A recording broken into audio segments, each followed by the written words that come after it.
അപ്പൊ രേണു സുധിയുടെ ഉടായ്പകൾ ഓരോ ദിവസം കഴിയുന്തോറും ഇങ്ങനെ പുറത്തു വന്നുകൊണ്ടിരിക്കുകയാണ്. എന്താ ഉറക്കം വരുന്നു.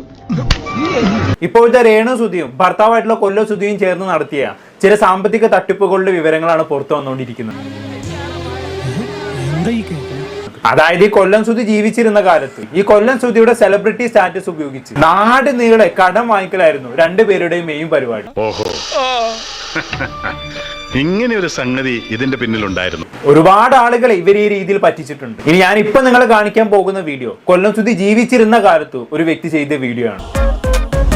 ഇവിടെ മോള് കണ്ടോ, ഇതാ ഹൈലൈറ്റ്. എന്റെ വൈഫിന് അനിയനെ ഒന്ന് പരിചയപ്പെടണമെന്ന് അഖിലിനെ ഞാൻ കൊടുക്കാവേ. അഖിലെ നാട്ടിലെവിടെ? അഖിലെ കണ്ണൂരല്ലേ? ആ ഇവിടെ കിടപ്പുണ്ട്. നാട്ടിൽ എന്നാ വരിക? ഇങ്ങോട്ട് പറഞ്ഞേ, ഞങ്ങളെ കണ്ടായിരിക്കൂല്ലോ സ്റ്റാർ മാജിക്കില്. അത് ഞാനല്ല, ഞാൻ എവിടെയോ ആണ്. പിന്നെ കൊസു TV കാണണം കേട്ടോ. അപ്പം കുറച്ച് ബുദ്ധിമുട്ടായിപ്പോയി ഏട്ടൻ. ഹെൽപ്പ് ചെയ്യാന്ന് പറഞ്ഞ മനസ്സിന് ഒരുപാട് താങ്ക്സ്. നീ അങ്ങനെ സുഖിപ്പിച്ച് പുകഴ്ത്തി എന്നെ സോപ്പിടൊന്നും വേണ്ട. അപ്പൊ അഖിലെ ബൈ, ഇടയ്ക്ക് മെസ്സേജ് അയച്ചോളാം കേട്ടോ. സൂചന കൊടുക്കാം. ഈ ഫയലും നോക്കേ, ഇത് മുഴുവൻ ഇവരെ കുറിച്ചുള്ള പരാതികളാണ്. അതായത് ഭാര്യയായിട്ടുള്ള രേണുവിനെ കൊണ്ടൊക്കെയാണ് ഈ പറയുന്ന കൊല്ലം സുധി പണം കടം ചോദിപ്പിക്കുന്നത്. അങ്ങനെയാണ് സംഗതിയുടെ കിടപ്പ്. ഇപ്പൊ ഭാര്യ വിട്ട് ചോദിച്ചു കഴിഞ്ഞാണെങ്കിൽ എളുപ്പത്തിൽ പണം കിട്ടുമെന്ന് കൊല്ലം സുധി കരുതി കാണും. അതുകൊണ്ടാണ് രേണുവിനെ കൊണ്ട് ചോദിപ്പിച്ചത്.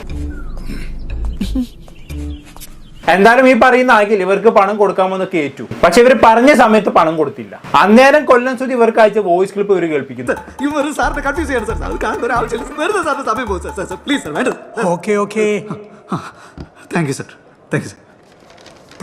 എന്നെപ്പോലെ ഒരു സെലിബ്രിറ്റിയെ താനൊരു 4 ദിവസമായിട്ടിട്ട് പറ്റിക്കുകയാണെന്ന് തന്നെ ചേട്ടൻ പറയുള്ളൂ. എന്തൊക്കെ പറഞ്ഞാലും ഒരുമാതിരി മറ്റാർത്ത പരിപാടി തന്നെയാണ്. ഗൾഫിൽ നിന്ന് എന്നെ എന്റെ സുഹൃത്തുക്കള് ഏകദേശം ഒരു 3 മാസം മുമ്പ് വരെ എല്ലാവരും 1 മണിക്കൂർ 2 മണിക്കൂർ മുമ്പ് ക്യാഷ് എല്ലാവരും ചെയ്തു തന്നാണ്. പറഞ്ഞ സമയത്ത് പണം കൊടുക്കാൻ പറ്റാത്തത് കാരണം കൊല്ലം സുധി ഇങ്ങോട്ട് അയച്ച വോയിസ് ആണ്. നീ എന്നെ പറ്റിക്കാണ്, എന്നെ പോലുള്ള സെലിബ്രിറ്റീസിനെ നിനക്കറിയില്ല, ബാക്കിയുള്ള ആൾക്കാരൊക്കെ പണം തന്നല്ലോ, നിനക്ക് എന്താ തരാൻ ഇത്ര മടി? മഹാന്മാരടുത്തെറിഞ്ഞ മനസ്സിലെ വിഗ്രഹം വീണുടഞ്ഞു പോകുന്ന സത്യ. അതിൽ അവസാന പോർഷനിൽ വൈഫ് വന്ന് സംസാരിക്കുന്ന ഒരു പോർഷൻ ഉണ്ട്, അതാണ് കേൾക്കേണ്ടത്. ഒരു കയ്യബദ്ധം നാറ്റുകരുത്. അഖിലെ ഞാൻ അംജിത്താണോ ഇതാരാ? അപ്പൊ അഖിലിന്റെ അടുത്തുനിന്ന് മാത്രല്ല അംജിത്തിന്റെ കയ്യിൽ നിന്നും പൈസ വാങ്ങിക്കാറുണ്ടല്ലേ? ഞാനൊരു സത്യം പറഞ്ഞ് വിശ്വസിക്കൂ, എന്നാ എനിക്കത് ഓർമ്മയില്ല. ഇനി ഇതുവരെ നമ്മൾ കേട്ടത് ഇവര് പണം കടം വാങ്ങിയത് വരെയുള്ള കഥകളാണ്. ഇനി പണമൊക്കെ കടം വാങ്ങി തിരിച്ചു ചോദിക്കുമ്പോഴുള്ളവരുടെ വർത്താനങ്ങളൊന്ന് കേട്ടു. ഇവന്റെ കോമഡി കണ്ട പൊങ്കാലായിട്ട് അടിച്ചു കൊല്ലാൻ തോന്നുന്നു. മിണ്ടരുത്. എടാ നീയൊക്കെ, എടാ ഞാനൊരു കാര്യം പറയട്ടെ. അംജിത്ത നീ എന്നാ വർത്ത, നീ ആര? എങ്ങനെ ഇരിക്കും? ഉളുപ്പുണ്ടടാ ചക്കണക്ക്. എടാ അംജിത്തെ, എന്നും കുന്നും ഞങ്ങൾ ഇങ്ങനെയൊന്നും കിടക്കത്തില്ല. ഞങ്ങൾക്ക് പൈസ വരുമ്പോ ആ പെണ്ണിന്റെ 10-14 രൂപയേ ഉള്ളൂ. അതങ്ങ് കയ്യിലോട്ടം ഒരു മാറ്റവും ഇല്ലല്ലോ. അവരാണേലും ആരാണേലും ഞങ്ങൾ ആരെങ്കിലും പറഞ്ഞിട്ടാണോ പൈസ കൊടുത്തതും കാറ് കൊടുത്തതും ഒക്കെ? സുധിച്ചേട്ടൻ സെലിബ്രേറ്റ് ചെയ്യാ. പുള്ളിയുടെ കയ്യിൽ ഈ 1 വർഷമായിട്ട് ഇത്ര ബുദ്ധിമുട്ടാ. അതൊന്നും അറിയാൻ നിങ്ങൾ വന്ന് തല വെച്ച് കൊടുത്തിട്ട് പിന്നെ എന്നോട് എന്തിനാ? എന്റെ സ്വഭാവം അറിഞ്ഞൂടാ. പണം കടം ചോദിക്കുന്ന സമയത്ത് എന്തൊരു നല്ല സ്ത്രീ ആയിരുന്നു അല്ലെ? ഏട്ടന് ബുദ്ധിമുട്ട് കൊണ്ടാണ്, നിവൃത്തികേട് കൊണ്ടാണ് സഹായിക്കണമെന്ന് പറഞ്ഞ ആളാണ്. അതേ ആള് തന്നെ പണം തിരിച്ചു ചോദിക്കുമ്പോ പറയുന്ന വർത്തമാനങ്ങൾ കേട്ടില്ലേ? നീ ആരാന്നോ? അപ്പൊ താൻ തട്ടിപ്പാണല്ലേ? നിന്റെ പരിപാടി തീർത്ത് തരാണ് ഞാൻ.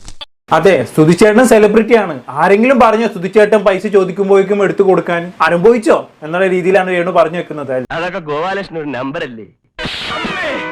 ഇത് എന്റെ ഒരു നമ്പറാ. ഇതേ വർത്താനം തന്നെയാണ് ഇപ്പൊ ഫിറോസിനോടും മറുനാട് മലയാളിയോടും രേണു പറയുന്നത്. ആരെങ്കിലും പറഞ്ഞോ ഞങ്ങൾക്ക് വീട് വെച്ച് തരാൻ? ആരെങ്കിലും പറഞ്ഞോ ഞങ്ങൾക്ക് മതില് കിട്ടിത്തരാൻ? അനുഭവിച്ചോ എന്ന തരം വർത്താനം. എന്ത് ചെയ്യാനാടാ, ഞാൻ ഇങ്ങനൊരു ദുരന്തനായി പോയി.